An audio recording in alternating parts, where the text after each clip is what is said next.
Welcome to Sweet Life Beat Life. We hope this video helps. You start by selecting the armature and entering pose mode. This gives you direct control over bones.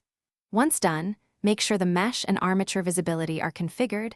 X-ray or in front helps precision. You should also choose local versus global rotation now, because your choice changes how bone rotations feel. Pick local for limb relative tweaks and global for whole body alignment. Finally, enable Auto IK if you need quick posing, but keep it off for animation accuracy. Now you refine poses. Grab, rotate, and scale bones. Use G, R, and S with axis locks for precision. Then blend IK and FK where appropriate.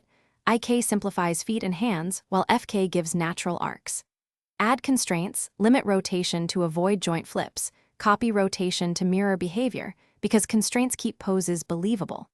Once a pose looks right, save it into a pose library and insert keyframes with I for lock-rot scale, so you can iterate without losing previous work.